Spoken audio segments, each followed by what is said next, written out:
Noong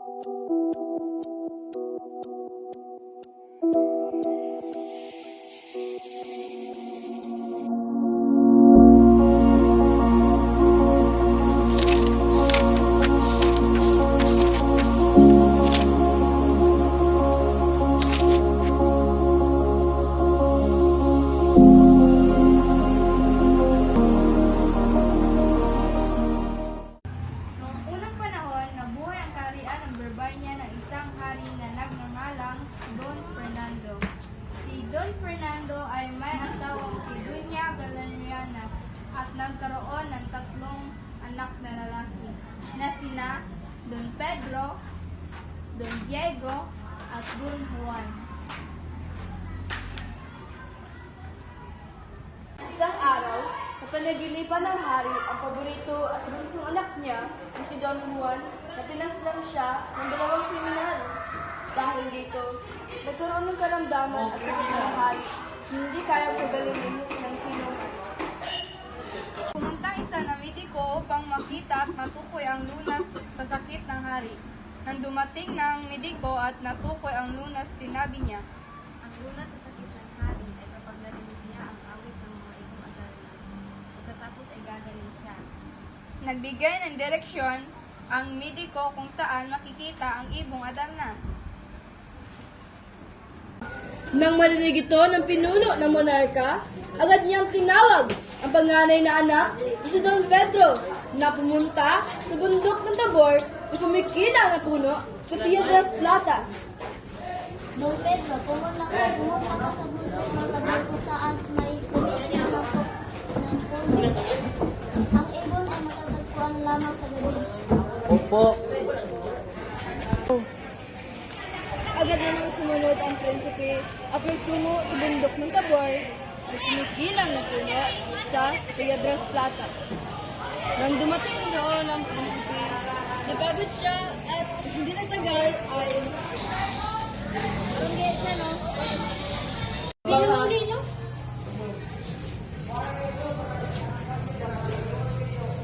Anak, pumunta ka sa bundok ng Tabor, kumikinang sa Piedras Platas at hanapin ang iyong mga kuya at ang ibon. Opo, Ama. Nagtungo si Don Juan sa bundok ng Tabor sa kumikinang na puno sa Piedras Platas upang magawa niya ang utos ng kanyang ama. Pero hindi katulad ng kanyang mga kuya ay meron siyang natagpuan isang leprosong matandang babae. Kuya, maawa ka. Bigyan mo po ako ng pagkain. Ito po, tita, meron po akong tinapay. Maraming salamat po. Saan ka ba pupunta? Walang anuman po, tita.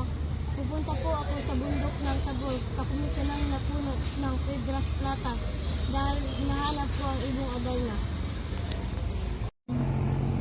Hinabilin ng matanda na huwag masisilaw sa kinang ng puno, sa halip ay tumingin sa ibaba upang makita ang isang dampa.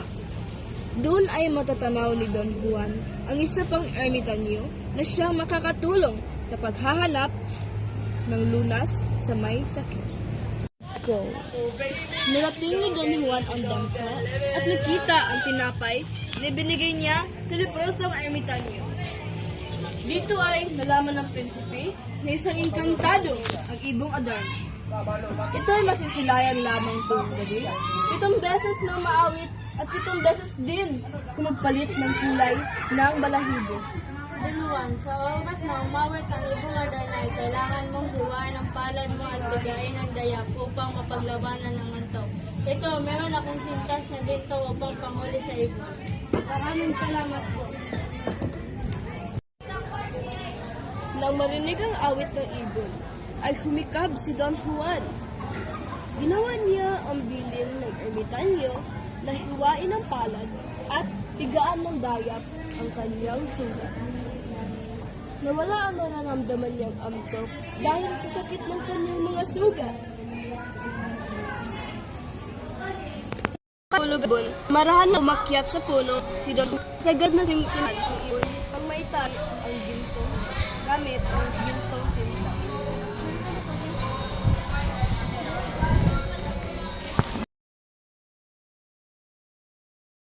Dinala ni Don Juan gumawa ng ibon sa dampa, habang ang ermitanyo naman ay nagkulong sa hawla.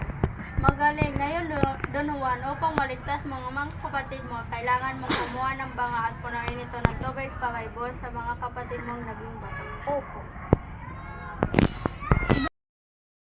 Agad namang sumunod si Don Juan sa pinag-utos ng ermitanyo. Unang binahusan ni Don Juan ang batong si Don Pedro at agad itong nabuhay. Tumayo si Don Pedro at niyakap ang bunsong kapatid.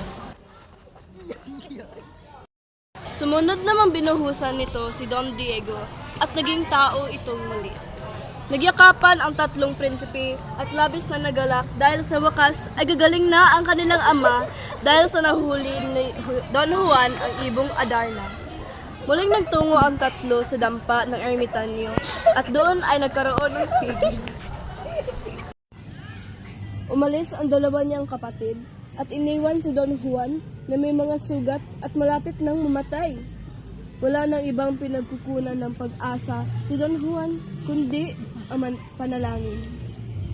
Biglang sumulpot ang matandang ermitanyo sa libis na isang bundok.